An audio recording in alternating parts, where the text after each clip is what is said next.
Thanks for tuning in to the Drive On podcast, where we are focused on giving hope and strength to the entire military community.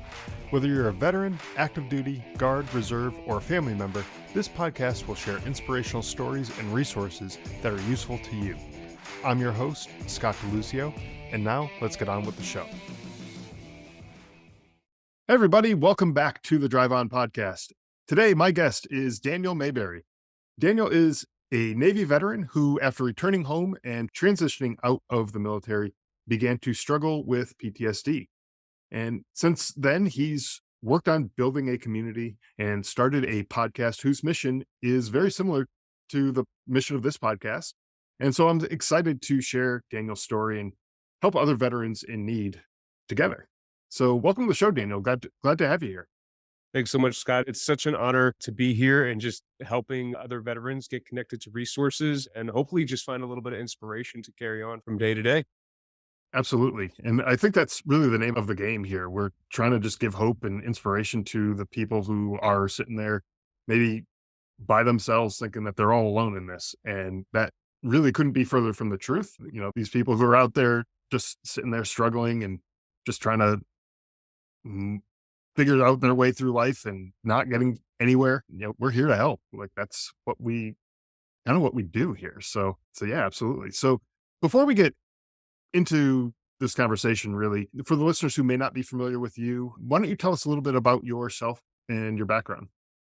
Absolutely. So I'm originally from the East Coast of the States. I grew up everywhere from Florida to Jersey. And one of the things about my upbringing is that I grew up in a very unstable, and the one constant that I always encountered was just the goodness of people. So whatever traumas were occurring, whatever food insecurities we were experiencing, or temporary periods of houselessness, there was always somebody there within our community that was able to help myself and my siblings, for better or worse, just move on to the next step. And by the time that I turned 18 years old, I came from a family with a lot of military service. I just recently found out I'm like fourth or fifth generation Navy. And that just kind of led me 7 days after high school right into boot camp. Signed up when I was 17. 9/11 happened. That didn't deter me. I just continued to go on, and I joined the Navy and the first ship that I was assigned to was really small air department, about 17 people on an LPD. And there really wasn't a lot of work for me to do. It was just kind of boring. Our ship had gone on its last deployment. It was kind of in the decommissioning phases, its final years in service to the Navy. And so we weren't very active. We embarked a few Marines over the times. But all of that idle time for me just meant that I was getting into trouble. I was stationed back in the place where I graduated high school in the Tidewater, Virginia Beach area. And I still had all my high school friends from my senior year that I was hanging out with, just doing foolish things. And Sure. so after almost getting in trouble, I had a senior chief and a master chief approach me and asked me kind of what I wanted out of my time in the service. And I just said, like, I want to be able to serve the country. I want to be able to do the job that I signed up to do. And they started pointing me in the direction of other jobs that might just be more engaging for me. And I discovered corpsman on our ship. Like I said, we had embarked Marines, and Marines don't have their own medical staff, and corpsmen were usually attached to them. And I found out, like, oh, I could do one of these jobs where we get on these really cool machines and go float out in the middle of the ocean and go end up on a beach and just like do field operations. That sounds really cool, really active. And they always just seem to have a good time. And so I took advantage and I struck for the rate of a corpsman after almost 20 months in, and got through the schools really fast, did an accelerated pace for my training for Corps school, went out to Pendleton for my training to be with the Marines, and got stationed out in Hawaii September 30th of 2004. And I was in Afghanistan November 6th of that same year. So about a month and 2 days to include pre-deployment leave and all that stuff. Wow. And it's not a lot of time to turn around there, right? Not at all. And it was something that I had volunteered to do. The one mistake that I think that I made during that time is I forgot to tell my family exactly what I was doing. And so I called my dad on Christmas after sending him some pictures in the email, not thinking anything of it. And he was really confused. He was like, Daniel, where are you? I was like, I'm in Afghanistan, Dad. What do you mean? He's like, I thought you were in the Navy on a ship. I was like, no, I told you. You certainly did not tell me. And that was a lot of my career. Like, I just did what people asked me to do. I mean, that's what the military kind of trains you to do, is if somebody asks you to do something, you say yes. And so when they asked me to go to Afghanistan right when I arrived, I said, absolutely. Um, got back, and within 7 months, I was chosen to be a part of an Iraqi transition team. And so, for those that may not know, it's just a team of 11 or 12 individuals, usually senior enlisted and officers embedded with the Iraqi army to train them how to take over for our withdrawal from the country. And so we were one of the first teams starting to do this in the country. And I was the low man on the totem pole. I was an E4 amongst E6 to O5s. And, I just had to do what they told me to do. And so that deployment, I got back in June, and by January I was gone with, again, little bit of workups, not much workups. I was selected for the team in November, and in January we were gone. And so it was just like, all right, we're gonna learn how to do this on the go. And the guys that I deployed with were incredibly intelligent, incredibly motivated, and just took care of business. But when I got back from that deployment, the way that we trained the Iraqi army for that particular deployment to prepare for operations was we patrolled. So we were usually out every day, anywhere from 8 to 16 hours, just doing operations with the Iraqi army and about six U.S. service members. And so the idea was to find opportunities to engage with enemy combatants and patrol the area, police the area, and stuff like that. So when I came back that August, one, didn't have much of a community because everybody else was senior enlisted. The battalion that we were kind of working with wasn't due back for another 2 months. And I was all the way out here in Hawaii, separated from my family all the way back home. So when I came back, just something was a bit off. And me and my girlfriend at the time, we kind of recognized that something wasn't going quite right. We would go out to the bars in Waikiki and hang out like we used to prior to that deployment.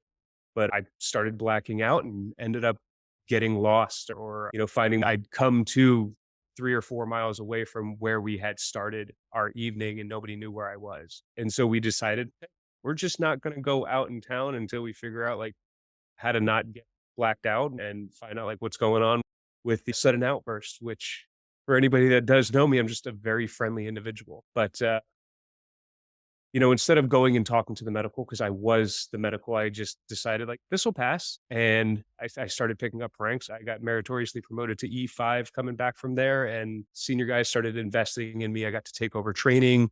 I didn't deploy for the remainder of my time with the unit. Instead, I trained people in combat lifesavers and tactical combat casualty care for the next 2 to 3 years. And then I went on to become an independent duty corpsman. And again, got the next rank. So within 4 or 5 years of becoming a corpsman, I went from E3 to E6 and was really enjoying my career. And then in It 2010, yeah, go ahead. Oh, yeah, yeah. I just wanted to kinda dissect some of this stuff here Yeah, because yeah, go for there's it. a Go lot for it. going on in your career at this point, and it's short at this point. Like, we're not talking about a 20-year career, and there's a No. lot to unpack in this short period of time here. And, my first initial reaction when you said how the first ship you were on was pretty boring, my first thought was, having served in a combat zone at serving during a time of war, is boring is a good thing. Like, it's a really good thing. If things are boring, that means that bullets are not coming over your head, that bombs are not going off around you. Like, boring is a good thing. But, like you said, you're stationed close to home, near where you went to school, high school. And, if you're getting in trouble, obviously that's not a good thing. Yeah. But it's also kind of funny that once when you started working more with the Marines, that's when you stop kind of getting in trouble. Like, I would think the Hmm. Marines would be the ones that would get you in trouble. Just know the Marines that I've known, they're the ones who will get you in trouble.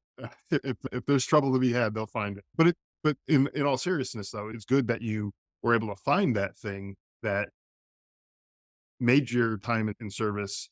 I don't want to say that it wasn't meaningful before, but it made it so that you felt like you had more of a sense of purpose and Yeah. belonging, part of a team, and there was things that you actually were doing as opposed to just kind of sitting on a ship waiting for the ship to be decommissioned or whatever you're doing. It's just kind of twiddling your thumbs almost. It's almost what it seemed like. But the change that you made sort of put you on the fast track to having a lot more good things come your way in your career, right? A lot of on the job training, it seems like, not a lot of downtime to be doing this kind of stuff. So all of this stuff's good, but at the same time, I would almost imagine that it if stuff is coming at you too quick, you don't have time to catch up. Even just downtime after the deployment. Seems like you're kinda turning around really quickly from one deployment to the next. Not a lot of train up time, just decompression time just to unwind after that last deployment, right? So you started to I didn't mean to cut you off, but you started to get into kinda what was happening as you're getting into that blackout stage. You're changing your personality was certainly changing, I would imagine, at this point. Yep. What was going on with all of that? Yeah, so some of the stuff that was happening, I ended up during that time coming back from Iraq. It was a really interesting time. The woman that I was with, I mean, God bless her soul, she really took an investment in my career as I was progressing. She took an investment in making sure that I didn't get in trouble. She knew a lot of my background where I did get in trouble. Like prior to coming out here in Hawaii, I've always been kind of open about the dumb stuff that I've done, either in like funny, jokey ways or whatever, but we started to see the drinking be a different type of problem. And, we did what a lot of young people did is we got married so that we could get BAH and move in together. But I stopped taking an interest in participating in her life very quickly. I just stayed home a lot. If I wasn't working, I was just kind of apathetic, didn't really do much, began gaining a lot more. And it was just a lot of symptoms that you would kind of associate with depression. I didn't go around fireworks, I didn't go out into crowds. It was all things that kind of made me very uncomfortable. And that was a lot of what led to some of those blackouts is that I would drink quickly to get comfortable. And then the twist is that I became violent, which was just never anything that I had in my background. As a corpsman, I'm there to help people. I'm there to kind of be the caretaker. And honestly, like the Marines fought for me. Right. Yeah, So and it's as a grunt, when I was an Army grunt, like, you protect Doc at all costs. Like, Doc is gold. No one screws with him, right? exactly, and so when we would go out, like I was the aggressor towards people that like would be clownish. At home, everything was kind of fine. Like I was very much controllable, but it was definitely in crowds, my body would just react. So if I wasn't in crowds, like that was all good. But my my wife at the time, like she still liked going out. We were young. We were 22, 23 years old. We had our friend groups. And so I was completely okay with her going out and having fun, but she wasn't really understanding why I wouldn't do that anymore. It was no longer an enjoyable experience for me. It was very scary.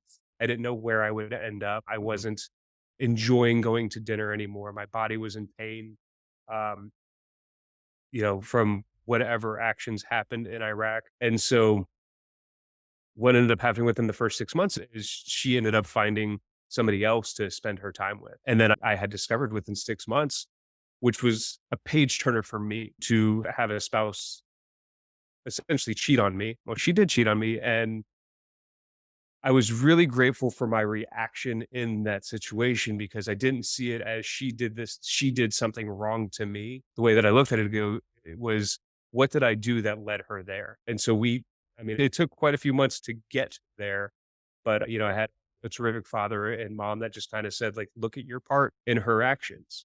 And that's what I did. That's when I started to realize, like, I'm not going out with her. We're not engaging in communal activities. I'm not spending time in the way that we used to. And so our actions started to change. And my focus came more so on my career. I really, because I had put on so much weight, like I was in danger of failing a few of the physical fitness standards. And so I really took to running and fitness for quite a period of time and just got into my job and fitness. And like those were the two things that I focused on. And that really worked for our relationship was, hey, this is what we're working towards. We're working towards the next rank. We're working towards the next race. Like, so we started setting goals and we kind of did that from 2007 to my last deployment in 2010. When I came back end of 2010, it was a very cushy job for me. It was to Afghanistan, but it was on a base. I didn't go anywhere. Our base didn't have a lot of people to treat with traumatic injuries. It was more so like over the radio, that kind of stuff. It was my junior guys that were doing what I did earlier. And so I didn't really like that was pretty cushion when I got back. I got sent to a training operation And during the final exercise, they were dropping flashbangs, and I had my first ever like sober anxiety attack where my body was not responding the way I was telling, like the way that my mind was telling my body to react. It just wouldn't happen. I got caught, like we were in the mountains and they woke us up with flashbangs and stuff, and my body just wouldn't move. I was curled up in a ball saying, I need to straighten my legs. I need to pick up, and we need to start heading down the hill. And none of that happened. And it was one of the instructors that found me because everybody had already started down the mountain. I was still laying there, like just curled up in a ball, freaking out. And one of the instructors that was just clearing the site found me, kind of brought me back to the situation that we were at, and we started down the hill. And that was the first step towards me beginning to tell people I think PTSD is still affecting. Um, and within 4 or 5 months, I continued to investigate other areas of my life that were not as expected. And the other one was drinking. I was drinking way more than I intended. Again, career was still going well, but I was still competing in physical fitness events, but I was drinking far more than I intended to. And with the anxiety attacks, I decided to ask for help. And that's kind of what led me down this journey towards where we're at now. But first, I had to start the recovery process for myself from the PTSD and alcohol dependence. Absolutely. And when you hear stories like this and you have people like yourself, like me, who we're out here trying to help other people, very often you end up with you end up having a situation very much like what they describe when you get on an airplane, when they tell you to put your oxygen mask on first before you can help anybody else. And the reason why they say that is because if you are struggling with somebody to help them put their mask on and you don't have yours on, you're going to end up passing out, and they're also going to end up passing out, and you're no help to anybody. So in this situation, it seemed like, you needed to get yourself under control, get your drinking under control, get your everything going in the right direction, get that anxiety and the depression and everything else that you had going on under control. There's no way you'd be sitting here talking to me today, doing the things that you're doing right now, if you couldn't get yourself under control to some extent. We're all a work in progress. I'm not saying that, whatever you did up until this point, you're magically cured, like you went to the doctor with some magic pill and they instantly fixed you, right? I'm not that way either. I'm still a work in progress too. I still have stuff that I need to work on. But with all of that said, you understood that there was a problem. You kind of took ownership of that. Even in your marriage, you said you didn't look at it as, what did she do to me? You're like, okay, well, how did I let it get to this point? Right. That's like that extreme ownership that Jocko talks about. Like, that's about as extreme of ownership as you can get right there. It's like, okay, how did I screw up to let this, which was going good at one point. Like, obviously we got Yeah. married, like things were going good at one point. How did I let it get to this point? That right there is the first thing that popped in my mind. It's like, man, that guy is taking some ownership of this situation and he's going to figure something out. Right. Yeah. There was, Yeah, go ahead. with that story, she had she had ended up developing a relationship with a married Marine that had taken a second job at one of the bars that we frequented prior to Iraq. And so I found out who it was. The night that I found out who it was, I logged on to my email thinking it was my email and it was hers, and they were talking in there. So it wasn't like I was snooping around or suspected anything. I think it was like Christmas Eve or something like that, where, we were playing a video game together, and I was like, oh, I'm going to hop on and check. I don't know if it was like my MySpace or something or Back whatever, then, but I found the probably, yeah. conversation, found out who the guy was, and had an opportunity to talk with him. I went to his command, and what was really funny is the leadership there had kind of behind closed doors said to me, like, "What do you wanna do? Like, do you want us to just kinda lock the door and have you guys dispute it out?" And I was like, "No, I think that, like, this guy is having an issue, like, he's an E4, he's got a second job, he's got a wife, he's got a kid." And so I was like, I want to sit down and talk with him and his wife, and I want to give mine a chance to apologize for any damage that she's done. And so we sat down and had a counseling session. And his leadership was in the room sitting around us. And I just let him know, like, the Marine Corps has a tremendous amount of resources to help families that are experiencing financial difficulties, getting started as a young family. All you have to do is them know what your strengths are. Like, don't try to solve the problem on your own. It's still going to take a lot of work on the part of the Marine. And I was fortunate enough after 2 years to follow up and see where he had went. And like their marriage was going great. He picked up rank again. He was no longer working a second job. Like he found the resources that he needed to be able to move on. That's great. While a wall-to-wall counseling session would have probably felt great at the time, it wouldn't have solved anything either, No, I mean, it would have maybe let you release some frustration and, rearrange some of the guy's teeth, but, it wouldn't have solved anything in his situation, wouldn't have made that any better. It wouldn't have solved anything in your situation. It just would have made the guy hate you yeah, even more, and, it wouldn't have done anything with your relationship with your wife at the time, and, like, none of that would have really been improved. So you definitely took the high road there, and, hats off to you because I don't know how easily I would have been able to come to that realization myself. If I was in the same situation, I probably would have been like, "Yeah, lock the door, and you might wanna call an ambulance because this guy's gonna need it." But you are definitely a better man than me in this situation. when you live through the situations or see people that you love live through similar situations, you want to find different solutions to those problems. I've Yeah, watched too many loved ones and too many sailors and Marines go through horrible, messy divorces. Kids end up hurt because of it. Where, and the simple reality is, there's a solution to every problem that we have. It just may right. take a little bit of work to get there, and I kind of recognize that I've been fortunate enough to be been taken care of by every command I've been at, but not everybody else has been that fortunate, and so I wanna be able to point people to those directions. I mean, same thing with the VA. Not every VA is created the same, and not everybody is treated the same, but there is a solution in your area, and so we just have to find out what that is.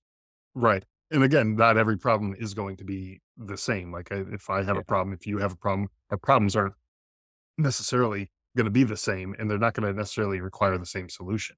Maybe a yeah, solution that the VA offers a solution for, but it may not. It may be something else. Maybe some other organization in the area that can help.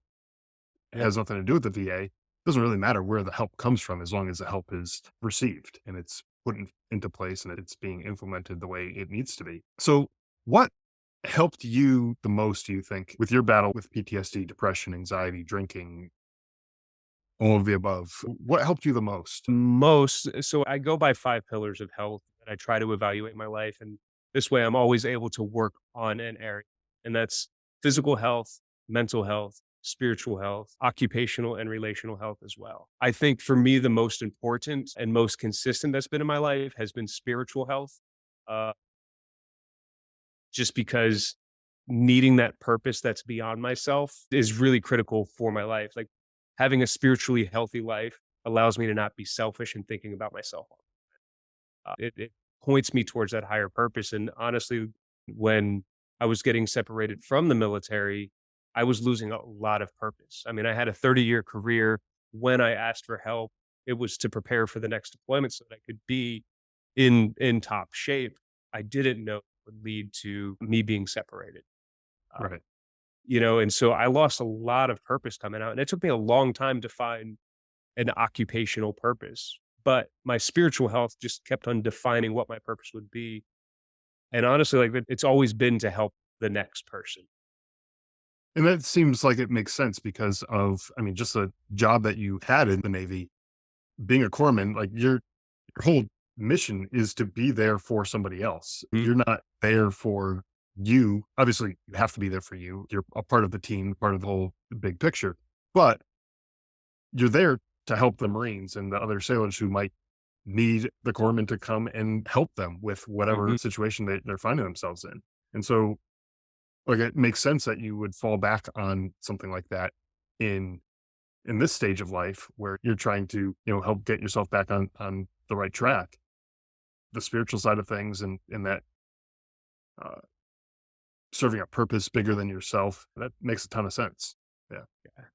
And then I think one of the bigger areas of growth came this past year when I started getting involved with the veteran community. Because for a long time, I mean, I got out in 2013, and from 2013 to 2022, I didn't really engage with military or veterans. I did some events, I went to some programs that were offered, but I never built relationships again with veterans or military members. And so I was kind of going it alone. I mean, I had my wife and my friends, but none of them were military. I actually kind of shied away from building relationships with anybody that was military or veteran, um, because I felt inadequate. I felt like I let a lot of people down. And so this year I started re-engaging with the community and building new relationships, and found out through this trial was like, I'm not the only one that feels this way. Right. Yeah, Um, and that was a big realization for me as well, just realizing that I'm not the only one out there who was depressed, who was anxious, who was drinking too much. A lot of the stuff that you're saying about your own story and your own background, I was like, yeah, that kind of sounds like me. But we weren't the only ones who mm, dealt with things, drinking too much, or, you know, getting angry and having outbursts or whatever. Like that we're not the only ones out there who do that. And that to me was kind of a wake up call, because there are the statistics are out there, the numbers vary, but on average around 22 veterans a day taking their own lives. mm, And I've known veterans who've taken their lives. I'm sure you have as well. One is too many. And, you know, I don't want I don't want anyone to end up being that statistic. We got 22 more people to save tomorrow. I don't want anyone to become that statistic, but I especially don't want anyone that I know, that I care about, that I served with, that we fought alongside each other. We fought to keep each other alive. And now we just, oh, well, whatever happens, like that to me doesn't make a whole lot of sense. So, yeah. that's, I mean, part of the reason why I have this podcast is to help those people. And I'm sure that's part of the reason why you're doing what you're doing today too. Yeah, absolutely. Had 3 near suicide attempts in my life. One when I first joined and had a lot of idle time and too much time to party, and substances were definitely part of that, which led me to start asking for help at a young age. The next time was when I found out that I was losing my career. That was definitely, I was losing my purpose. And Yeah. that was very difficult to overcome. But great, by the grace of God, like there was somebody there in my community that reached out that night and had no clue that they saved my life, but they saved my life. And then the most profound moment was everything was going really amazing in in my life. I was this was 2020, so it was February of 2020, before most of us knew what COVID was. Before so this wasn't anything like isolation related at all. I was working my way through my master's program. I was expanding our media company, and I had job offers. And like life was really good. Finances were stable, didn't have a care in the world. And it was a Saturday night, and my wife was heading over to a friend's 1-year-old's birthday party, and I just decided to stay home that night. Now, we've always been kind of aware of my depressive symptoms and when I'm feeling apathetic or on edge, because throughout our entire marriage, I've been I've been very open. So I met my current wife as I was going through recovery and getting started, and throughout our entire marriage, I was just always upfront with her with everything in my life. Whatever happened on the battlefield, I mean, she knows everything about my past. Like there's about 4 people in my life that know every detail of my life, and she's one of them. And so this night, we didn't suspect anything was wrong. Like I was gonna hang out at home, take a break, and probably just like watch some good TV or something. I don't know what my plans are, but as I was sitting there watching the TV, the thought entered my mind and the planning began. And I took some of the steps that I knew to, I prayed about it, I meditated, I distracted myself, I engaged in some physical activity because we always have a home gym where we're living. I tried to just distract myself and get those thoughts away, and they'd progressed very rapid. And so when my wife got home, I felt very ashamed that the thoughts were there and they were stronger than ever. And so I was just like, all right, well, I'm going to sleep it off. We're just going to get to bed. And so we got to bed, woke up in the morning and went to go serve in our church, and which was, a 2-minute walk away, and we served in our church, but the thoughts persisted. Like the message is being preached, I'm in service, I'm talking with people, but the thoughts are still progressing. The plan is still progressing. I had the tools, I had the date, like I had everything selected. And it was actually Super Bowl Sunday. We were supposed to go to a friend's house to watch the game as we do every year. And while we were walking home from church, I just told her, I was like, I need to talk to you. Like, this is very pressing. And I told her what was going on. And immediately, and again, I revealed everything that was happening to include like the stuff that I really didn't want her to know about. And for anybody thinking of doing this with their spouse, like find out if they want to know every detail. If not, like make sure that you have somebody on standby that you can do this with. But she agreed, a decade ago to be this person that wants to know. She wants to be involved. And so I told her everything that was going on in my head. And immediately for me, the thoughts, the feelings, gone. Like I was ready to eat lunch. I was ready to watch the game. She was in the room processing what had happened. She called the crisis line, had them talk to me. They gave me an all clear, and for her, it was very troubling because this is the worst that it had gotten since we had been together. But at the same time, I was working on my master's program, and the project that they asked me to do was come up with a community project that would help benefit where you're living. And hence the 1 Mile, One Veteran idea was born, of having outlets to deal with these thoughts and then build yourself a community where you can be transparent. And And like, and I do apologize because I don't believe that I mentioned the name of your podcast and what you're doing earlier in the episode. So for the listeners, the podcast 1 Mile, One Veteran, and that's part of this community that you're talking about, right? So yeah, so tell us about that and what you're currently doing with all of that, and kind of continue where you left off, like where that came from and where you're at, where it's going. yeah. So we were playing with the idea. We know that physical activity raises endorphins and helps decrease depression. So if you're consistently physically active, chances are your mood's already going to be elevated. Your body's going to be more physically healthy, which again is going to reduce depression. If you're outdoors, you're experiencing vitamin D from the sun, which again reduces symptoms of depression. And so the idea is to encourage people to walk a mile, which is really hard to build into your schedule if you're not already accustomed to doing it. But it takes about 20 to 24 minutes to walk 1 mile. And our episodes are 20 to 24 minutes. And so we encourage people at the very beginning, put on your shoes, step out the door, and just go for a walk while you listen to a story from another veteran or somebody that supports the community, and listen to their story of inspiration and kind of what they've gone through and what they're doing now.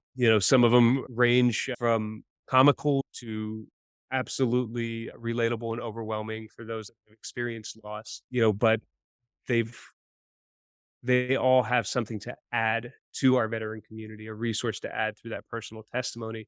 And then at the end of the episode, we ask people to just reach out to another person. Like, we know how heavy the phone can get. I know how hard it can be to speak to somebody during a hard time. I still struggle during the hard times to share with others what I'm presently going through. Usually I only share after I've already overcome it, which is so counterproductive, Right. and but I've gotten better at it, especially this year of telling people to do it. I'm just like, got to use my tools. I got to tell somebody what I'm going through. And honestly, for me, like the depressive symptoms have been way less this year than any other year, because I'm sitting here thinking, hey, if somebody's talking to me on a regular basis and communicating with me on a regular basis, maybe this is somebody that like trusts and loves me, that I can now share something with, even if we're just out having fun all the time, they also know this part about Right. And it's interesting how therapeutic the action of just having conversations like this one right now can be.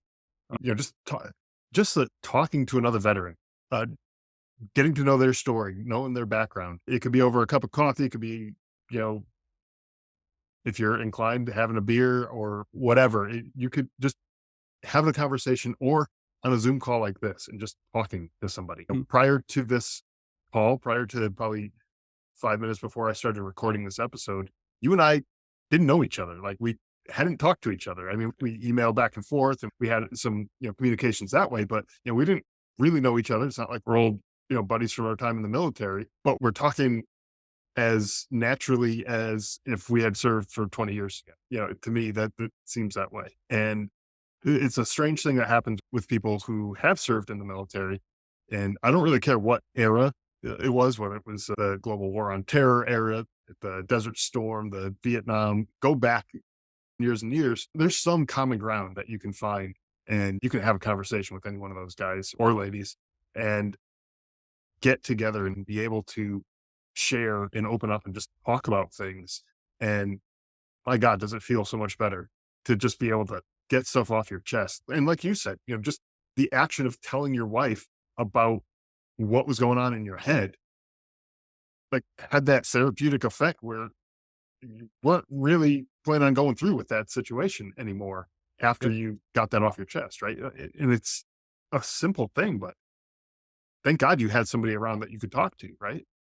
Absolutely. What's amazing about it is since that time, I've come to learn that it's very common to have thoughts like this. The more people I talk to, the more people I find have very similar thoughts. And most of them won't say anything because they don't know who to talk to about it. They don't know what to say, gracefully for me, especially like when dealing with medical personnel. It's a very frightening thing to tell somebody because it's like, oh, am I going to end up locked up in a mental institution because I have this thought, like a thought. And, so what I always try to tell people that are treating me is these are thoughts that I have. And if you tell me that they're wrong, like that's not okay. Now, I don't necessarily have plans to go through. And most of the time that I have similar type thoughts, I don't have plans. I make sure that I don't have means in my house that I'm actually going to use. So, like for me, I don't keep firearms around. I'm not against them, but I'm also an impulsive person. And so, like, for me, it's better to have it away. I know, like, there's locks that the VA gives away so that they're removing a step. Um, I had to get rid of some items in my house after that last thought because I was just like, oh, I can use that. I was like, I've got to get rid of that. And that's for me. Like, that's how I protect myself. But the thoughts, I'm able to more easily talk to people of like, yeah, I have apathy right now. I don't feel love for anyone. I want the pain to end, those types of things, which are just very common. And I'm not looking for anybody to fix it. But I'm gonna turn to my scripture. And this is where I said like my spiritual life comes in handy a lot is my scripture says like when that we're to confess our sins, our darkest thoughts one to another, and that the enemy can't hide when we shine light. So like I don't have anybody that's fighting against me in the darkness because none of my life has darkness. I don't walk around with shame or anything hidden. Just very transparent. You can look through me, you can ask me what you want, and you know, like I it's very weird to even just have open conversations about my finances with people that I trust. Like Right. they'll ask me like, "Oh, how much do you make?" This is how much I make, you know? And that openness, I mean, hats off to you for that. But that openness, first off, it's a very vulnerable thing because you're opening up, pulling back the curtain and letting everybody who is around see inside of what's going on inside of your head, what's going on inside of your mind. And like you said, sometimes people do have dark thoughts. Doesn't necessarily mean that they are going to follow through on those dark thoughts, but it's good to have somebody in your corner who's aware of those types of things. So that way, if they notice you starting to maybe act a little differently or whatever, they can just kind of follow up with you and help you out through that thing where you otherwise might have felt like you're all alone. I have nobody to turn to. I can't talk to anybody. Um, but there was a study or some sort of research, and I don't remember exactly where it came from, but it talked about people who survived suicide attempts, like jumping off of a bridge or something. And they survived the fall and they lived to tell the tale afterwards. In almost all the cases of the people that they interviewed, of these people, they said as soon as they left the bridge, they were regretting that decision. Mm, That they wish they hadn't done that. Like they didn't actually want to die. They just wanted the pain to stop, the whatever it was that they were going through, they wanted that to stop, but they didn't want to actually die, and they were regretful of that. And, I you can't necessarily correlate that to every single person who's ever thought about this ever in their entire life, but I gotta imagine that there's a lot of people out there who were in a situation like you were in, where, you didn't necessarily want to die, you just wanted whatever it was that was going on in your life to stop, these thoughts that you're having. You want this stuff to stop, but I mean, yes. Is that yes. a way to make it stop? Yes, but is it a good way? No, it's a terrible way. There are other ways, and finding things that are much more productive and serving that higher purpose, something bigger than yourself. That's a great way to not be so down on yourself and beating yourself up in your own mind. There are other ways too. I'm not saying that's like the way that everyone just do this thing and now magically you're cured, but um, there's lots of things that you can do, and it doesn't involve making that permanent decision, right? So, well, anything else that you have going on with the 1 Mile, One Veteran, and anything else that you want to share with the listeners before we wrap up today? So with our 1 Mile, One Veteran podcast, we're always trying to reach new audiences. We do have plans to one day go to the mainland and put on some community walks and just let people know about it. I say the mainland for those that may not have picked up on it. I'm out here in Hawaii and we still call it that. We're also always encouraging people to support us through our Patreon account at 1 Mile, One Veteran. We have our full conversations with our guests there. So there's a little bit more story that people have, but to cut it down to time for that 1 mile journey, we leave some on the cutting room floor. We also have the videos available there, and we're actually going to be starting up a YouTube channel in the coming weeks to months. We're collecting our stories, and you'll see us engaging in different types of physical challenges, learning new things, just trying to continue to stay actively engaged within our community and bring different ideas for people to do things and get active or get started in this personal development phase. The reason that we talk about the 5 different pillars is because we always have something that we can be working on, whether it's our physical health. We can always be conscientious about our diet or our physical activity, our mental health, because if you do struggle with these types of thoughts, it's really important to talk to a professional just to make sure that you're on the right path. It doesn't necessarily need to be a weekly thing or a monthly thing, but just checking in and saying, hey, like, can you kind of gauge how healthy my mind is? These are the things that I do. These are the thoughts that I have. That's what I do now, part of community groups. And then I have a regular checkup with my doctor just to make sure that I'm not regressing. With the spiritual health aspect, finding that purpose beyond ourselves, our relational health, really within our communities as well as within our own families, like engaging with another person on their terms without assuming that they're against us or want nothing to do with us. I mean, a lot of the times I've written a lot of people off just because they haven't had shared experiences, at least my perception of shared experiences. Sure. And then, the occupational health for us, we just really want to encourage people, do something that you can that you love doing, whether it's a hobby or your job. Like make sure that you have a healthy outlet, uh, but you don't have to do all of these things all at once. And so like we'll have that on the podcast, we'll have that on the YouTube video, just trying to introduce new ideas to people, new organizations to people, new podcasts like the Drive On podcast to individuals to say, hey, if you don't like if you don't like my coffee, go have his. That's a great way to do it. And think I mentioned this before we started recording. If you're successful in what you're doing, then I feel like I'm successful too, because ultimately I want people to get the help that they need, find the resources that they need. I don't care if it's coming from my podcast or my website or anything that I put out there on social media.